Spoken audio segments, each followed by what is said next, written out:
In today's video, I'm going to show you the turbulent journey of building universal LED controller, the build I started in one of my previous videos.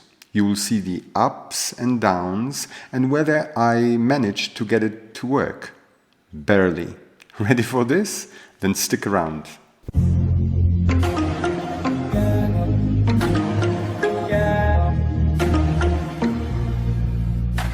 The centerpiece of this universal LED controller is HACT125N buffer chip, which allows us to shift the voltage level from 3 volts coming from the control pin to the 5 volts actually required by the WS2812 LEDs. I also included an RTC module, so we can use the controller for all kinds of clock projects, an OLED display for troubleshooting without having to connect it back to the PC, and an LDR that can automatically adjust the LED brightness based on the surrounding light. I built a breadboard prototype, proved that it worked, and then, based on that prototype, I designed a custom PCB and ordered it from PCBWay, the sponsor of this video. The package has just arrived. So let's open it. And here it is. As a nice finishing touch, my channel name is printed directly on the PCB. I am planning to use this board in a whole range of my LED projects. But in this video we will start with something simple. A while ago I built an IoT lamp. In that project I use an Arduino Uno revision 4 board and control the lamp through the web browser on either a PC or a mobile device.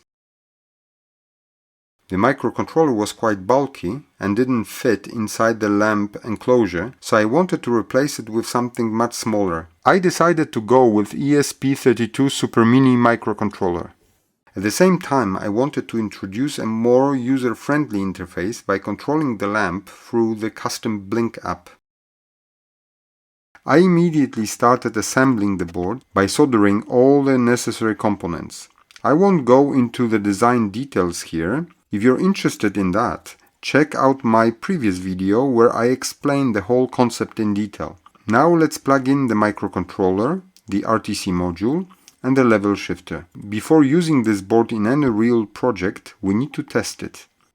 With the prototype, we controlled a standard LED, checked if the onboard RTC module and built-in OLED displays were working, and used an LDR to adjust the LED brightness. This time I loaded the same code to my custom PCB board. The only difference was replacing the standard LED with WS2812 LED strip. And as you can see, the results were great. The OLED correctly displayed time and photoresistors reading, and the LED strip was working perfectly, and its brightness changed according to the LDR readings.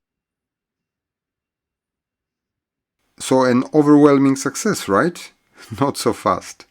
For this build I used an ESP32C3 Super Mini microcontroller, which is known to have issues with its antenna placement. I have already improved it by decreasing the transmit power and soldering an external antenna. Even then the Wi-Fi signal strength was never particularly impressive. But now that it's plugged into my custom board, let me show you what happens when I upload the sketch that connects to Wi-Fi and displays the signal strength. It never connects to Wi-Fi. To understand why, let's look at the PCB design. This is where the ESP32C3 microcontroller plugs in. Its antenna is located here, and it should be exposed to as little interference as possible. However, right next to it there is a capacitor and several PCB traces, both of which can interfere with the antenna. So we went from poor Wi-Fi signal strength to no Wi-Fi connection at all. The board could still be used as an LED strip controller, but it wouldn't be suitable for IoT projects. And that's exactly what I designed this board for. So I had no choice but to redesign it. While I was at it, I realized there was another improvement worth making. Having an OLED display on board turned out to be a bit of a problem because it interferes with the photoresistor connection and also limits access to one of the exposed GPIO pins. To get rid of the external OLED display, while still keeping display functionality, I decided to replace the ESP32C3 Super Mini with the ESP32C3 board that has a built-in OLED display. This way, we are killing two birds with one stone. The display is integrated, and this board doesn't suffer from the Wi-Fi issues I experience with the Super Mini. So I redesigned the board. I moved the microcontroller to the top, relocating the capacitor away from the antenna, and reduced the number of PCB traces around the antenna to the absolute minimum. Then I had to go back to the sponsor of this video, PCBWay, and order another batch of revised PCBs. So I had to wait for another package. It's finally here, so let's have a quick glimpse at the corrected PCB. As you can see, the antenna is now positioned in a way that should minimize interference. It's now time to test it. Of course, we need to do some soldering again. Let's speed up the process with a little bit of magic. Now, let's take a short break to give a shout out to the sponsor of this video. This video is sponsored by PCBWay.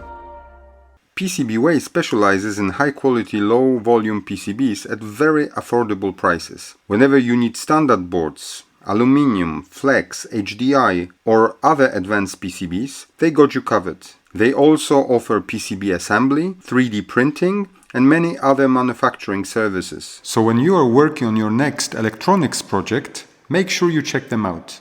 You will find the link to their website at the top of the page. Let's connect this board to the 8x8 LED matrix. The prototype code is already loaded, so let's power it up and see if this setup works.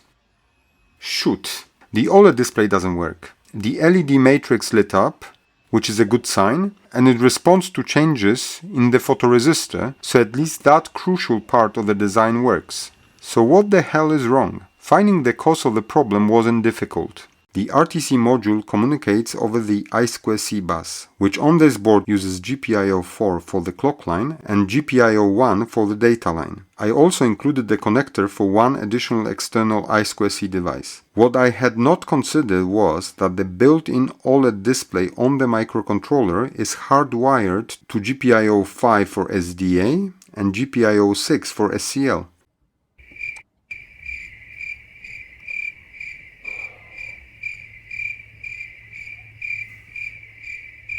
Since all devices on the I2C bus have to share the same SDA and SCL pins, this means there is no practical way to use all of them together.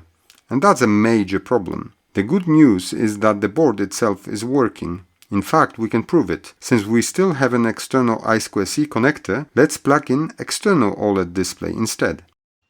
I have already loaded the original prototype code, which was designed to work with the external OLED. And there it is. Everything works exactly as expected. Before we go ahead and fix the issue with the onboard OLED, let's see how we are doing on the Wi-Fi connectivity front. The code I'm using to measure the signal strength connects to the hotspot, and the RSSI values look good, so at least that issue is fixed. We can now use this LED controller for IoT projects. So the changes to the design we need to make are actually quite simple. We just need to reconnect the I2C bus to pins 5 and 6. That way, all of the I2C devices will share the same bus and can coexist without any issues. Now that the design is ready, I can place yet another order with PCBWay. It's starting to feel a bit like a Groundhog Day. Let's start by building a Blynk app. If you're not familiar with this tool, I strongly recommend checking out this video of mine, where I explain the entire concept in detail. This lamp project is actually quite simple because it doesn't use RTC, OLED display or LDR functionality. It only controls a strip of WS2812 LEDs. In the Blynk cloud, I created a new device, which I called the Cube, and obtained the Blynk credentials that I will use later in my code. Next, I created 3 data sources for this device. That's all you need for this project. Let me explain how they work together with the widgets on the mobile dashboard. On my phone, I will open the Blynk app and connect to the device. At first, the dashboard is empty, so let's add the first widget. It will be a switch widget, linked to the data source called OffSwitch. This data source is connected to virtual pin 2, which allows it to communicate with our lamp. This data source has only 2 possible values, 0 or 1. The value 0 means the lamp is off, while 1 means it is on. When we turn the switch on, the value 1 is sent to our code. When this happens, we want the lamp to turn on using white as a default color. We also want to enable second widget that allows us to change the lamp's color. The second widget is a segmented switch, which supports multiple states. In our case, it returns values from 0 to 5, representing 6 possible states of the lamp. We only have 5 color options. We use 0 for white, 1 for red, 2 for blue, 3 for green, and 4 for pink. The final state, 5, is reserved for turning the lamp off. When the power switch is turned off, the widget disappears from the dashboard. However, it isn't actually removed. It is always there. We simply change its visible property to hide or show it. So far, the dashboard looks quite plain. So let's add one more widget. This one is going to be a little different. Instead of sending information to the lamp, it will receive information from it. The widget is the image gallery. It contains clip art images of our lamp in the off state as well as in all the available colors. Each clip art has an index that corresponds to the color it represents. The widget is linked to the lamp color data source, which is connected to virtual pin 3. This data source supports values from 0 to 5, just like the fixed color data source. Here's how it works. When we select a color in the Blynk app, the corresponding value is sent to the lamp through the virtual pin 2. In the code, a handler processes the value, sets all the LEDs to the selected color, and then sends the same index back to the Blynk app using virtual pin 3. The image gallery widget receives this value and displays the matching clip art. This makes the interface much more visually appealing because the image always reflects the lamp's current state. What do you think? I think it looks better, right? With the dashboard complete, let's move on to the code. It's not difficult, but it's fairly long, so I will split it into sections, each covering a different part of the project. You can find the complete source code using the link in the description below. Let's start with controlling the LED matrix. Turning the lamp on is simply a matter of setting all the LEDs to the same color. Normally, I would use Fast LED library, but it had timing compatibility issues with my ESP32 setup, resulting in unreliable WS2812 communication. So I switched to the more stable Adafruit NeoPixel library. The code is straightforward. We include the library, define the LED pin and the number of LEDs, create the LED strip object and specify the default color. In setup, we initialize the strip, clear it, fill it with the selected color, and call show to update the physical LEDs. To upgrade this code to be able to make the lamp change colors, we create a table of available colors, along with the 2 state variables, one storing the lamp's on-off state, and the other the currently selected color. Finally, we add a helper function that takes the color index received from the Blynk app, looks up the corresponding color in the table, and updates the entire LED matrix with it. The code needs to connect to Wi-Fi, so in the declarations we include the Wi-Fi library and our hotspot credentials. In the setup, we add the code section needed to connect to that hotspot. Next, we connect to Blynk Cloud and to the Cube device we created earlier. For that, we include the Blynk library and our Blynk credentials. In setup, we use the authentication token to specify which device we want to connect to and then initiate that connection. We allow up to 10 seconds for that connection to be established and report whether it was successful. In the loop function, we simply call Blynk run, which listens for incoming data on virtual pins 1 and 2. Now we are getting to the interesting part, the methods that are executed when data arrives on those virtual pins. Let's start with the method for virtual pin 2, which is linked to the on-off switch. When the switch changes state, its value is stored in the on-off variable. If on-off is false, we set the lamp color to black, effectively turning it off. We also send the value 5 to virtual pin 3, which selects the clip art showing the lamp in the off state. Finally, we hide the segmented switch. If the switch is on, we light up the lamp using the color whose index is currently stored in the color value variable. We also send the color index to the virtual pin 3, so the clip art in the Blynk app matches the selected color. Finally, we make the segmented switch visible again, so we can change the lamp color. Next is the method to react to incoming data on virtual pin 1 that comes from the segmented switch. Each time we pass a new color index, it is saved into the color value variable. If the on-off switch is on, we use our helper function to retrieve RGB color combination corresponding to received color index and light up the lamp with that color. And finally, we pass received color index back to the virtual pin 3 to the image gallery widget so that the right clip art can be selected and displayed in the Blynk app. Now it's time to start working on the case for this lamp.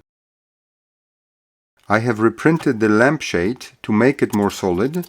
I have also made some substantial changes to the base. I added slots for mounting the controller to the base with M3 screws, as well as through hole for the DC socket, so we can power the lamp with a standard 5V power adapter. I also printed the bottom cover so we can close the case and conceal the microcontroller.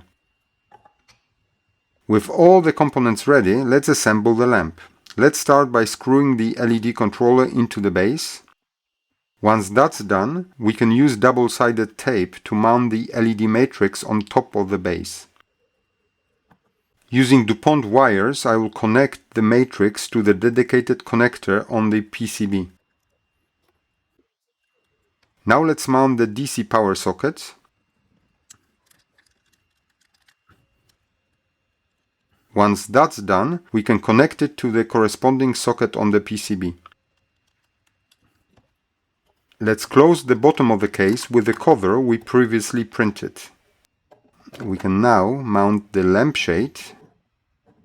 The lamp is now ready for testing. On the mobile phone, let's start the Blynk app and select the Cube device. In design mode, we can have a quick look at the virtual pins linked to each widget. So we have V2 for on-off switch, V1 for segmented switch, and V3 for the image gallery widget. You can see all the uploaded clip arts here.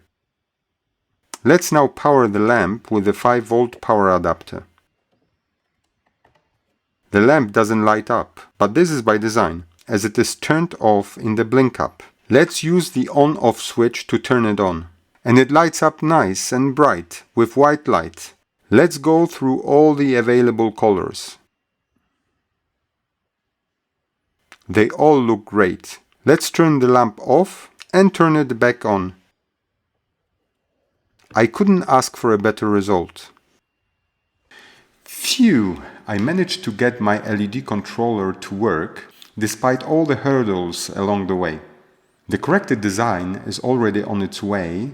So in my next videos I will be using the controller with onboard OLED issue fixed. I hope you enjoyed this video. It was a bit different from my usual ones, as it wasn't a clean-cut tutorial with line-by-line code analysis. Instead, I showed you that working on a project is not always a smooth sailing. It often means hours of frustration and going back to the drawing board. But if you finally achieve your goal, it makes the success even more rewarding. If you enjoy this video, give it a like. It really helps with YouTube algorithm. You can also support me either by channel membership, Patreon, PayPal, or buying me a coffee on Ko-fi. I'll see you all in my next one. Ciao.